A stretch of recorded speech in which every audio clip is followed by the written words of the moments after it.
All right, we're going to talk about food scraps today. This is something that's ubiquitous. We all do it. We all create food scraps.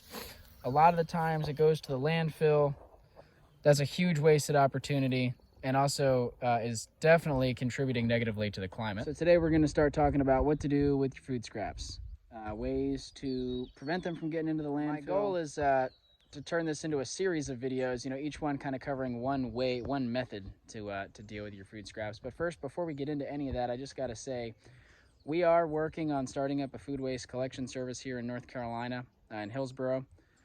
And so if you're in that area and you want to sign up with us, we'd be happy to take you. We're trying to reach a certain threshold of people who are willing to sign up before we really start going out and collecting, just to make it viable for us. In many, many places across the state, services like this exist. And so if you have the means and the interest to pay for a service that'll pick up your food waste and take it to be composted, and if there's a service near you, we very much encourage using those services, but it's not for everybody for various reasons. Some people want to compost it on their own. Some people may not have the means, right, to pay for this service. A lot of the times these services are expensive. So the goal with this series is to talk about, what to do if you're not using a food scrap pickup service.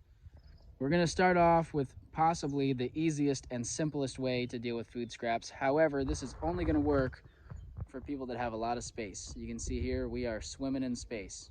All right, I'm not going to run out of space for my own personal food waste stuff out here. If you live in a city, if you have a really small yard, that may not be possible. Okay, so we'll talk in other videos about what you can do with less space, with more indoor methods, stuff like that. Like I said, today is the simplest method possible, and that is literally we're just going to dig a hole and bury the food scraps in the hole. Now, on a small scale, I think this is, not only is this okay, I think it's beneficial for your space. But I will say, this is not something we'd want to do on a large scale. We don't want to go tearing up a ton of ground and dumping in like truckloads of food waste into the ground.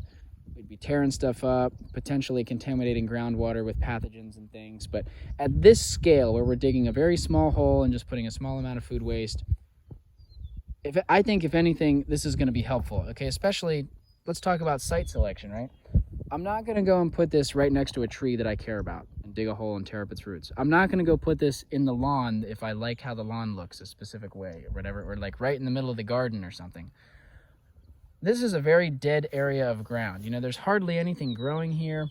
It's very compacted, so this ground can go nowhere but up, right? This can only get better. It's pretty rough right now.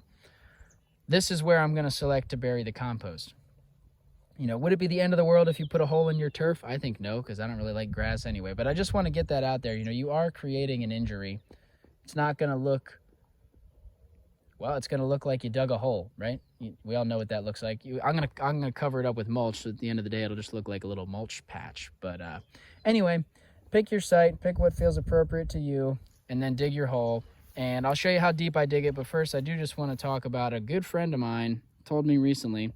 We were doing some similar activities. He said, Nick, a shovel, that ain't for digging, all right? He learned this in his time at forestry school. He said, this is for digging. You use this tool right here, okay? Pickaxe type thing. That's for breaking up the ground. Breaks up compaction. It breaks up roots. It cuts through things really easily. Then you use the shovel to scoop out that loose dirt. And it sounds like it'd be more work. It sounds like more steps, more tools, more work.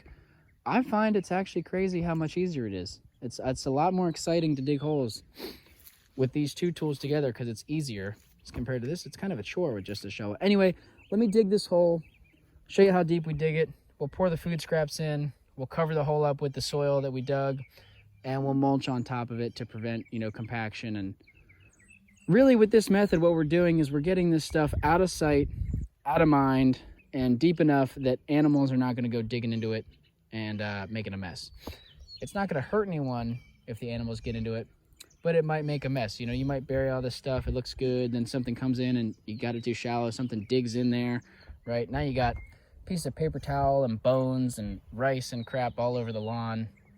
We don't love that. Again, it's not really the end of the world, but we are trying to avoid that, right? Especially those of us that live in the suburbs. That's probably could be pissing off neighbors if we do stuff like that. So getting it away from the animals in a place where it's just going to break down on its own in the ground. Worms and bugs and things will chew it all up. Nice and loose and fluffy. This right here, that's about how deep the hole is, about how wide the hole is. Probably could be bigger, but I don't feel like digging more, and I think that'll fit it just fine for this one bucket. Now, some methods of compost that we're going to talk about in later videos, there's going to be some constraints. Maybe with certain methods, like I'm thinking worms specifically. Worms don't love composting a lot of meat and dairy and stuff like that. With this method, you can compost anything. Citrus, bones, meat, dairy, even paper products, cardboard and paper and stuff like that. You can put it all in the hole. That's why I say, again, this really is the simplest method. It's always good to check as you go for contaminants. You can see here we have a staple, another staple right there. Metals and plastics are a big no-no. We want to try to remove those. I should have been more careful when I was filling this bucket up, but you can always catch yourself as you're going here. So as you can see, it all fit nicely. Now it looks like this hole's pretty full, but there is a lot of air in this material. So what I like to do is I'll take a little bit of soil on top so I don't get stuff sticking to my foot, right? Just, you know, a little bit like that.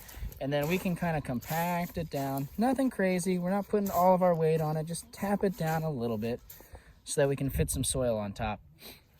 Now what this will do, the soil and the mulch is going to prevent smells from escaping, and that's going to prevent animals from wanting to come in here and eat stuff. I mounded up the soil. You can see some of this, some fungi here. This is basically there was a little bit of mulch put down here last year, and so there's some fungi in the thin topsoil layer. Anyway, this is kind of mounded up now. I don't know if you can see on the video, but mounded up nice and high. We're gonna go get some mulch, bring it over here, and cover this up with mulch, and that's pretty much that. There we go. Pretty much done. Capped it off with mulch, which is very important, you know, for healing this wound. Like I said, for you know, the wound that we created by digging, which was kind of necessary because of the compaction we have. I mean, it is a wound, but it's also helping in the long term. Anyway, you get the point. Mulch is always important whenever you do any sort of disturbance. It's going to promote future fungal growth, trap in the smells. Overall, I got to say that was like 15 minutes. You could probably do it even faster. And that just dealt with 2 to 3 weeks of food waste for one singular person. That's about how long I've had that bucket building up.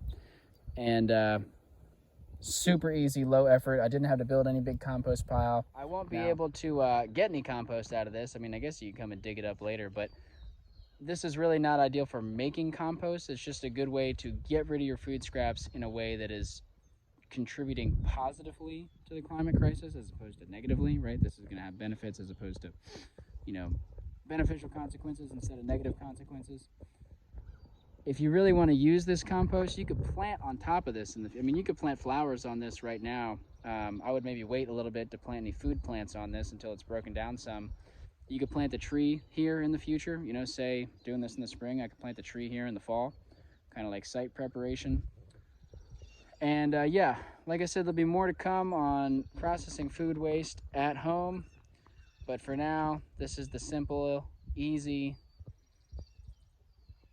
one of my favorite methods, honestly, if you have the space, just because it's so quick. One last note is if you have a big pile of wood chips, let's see, can we see my wood? Yeah, you can kind of see the wood chip pile behind me right there, and I have a bunch more that you can't see. Instead of digging a hole in the ground, you could bury food scraps in a big pile of wood chips or any big pile of carbon that you have. It's kind of the same principle. It's going to decompose there. The gases, the smells are not going to escape, so it's going to break down. It's not going to the landfill. If you dig it deep enough, the animals won't find it, all that stuff. So just another variation of this method. I think that's all I got. I should probably stop rambling at this point. But yeah, thanks for sticking with me. Happy composting. Leave a comment if you have any questions or a comment. And yeah, we'll talk soon.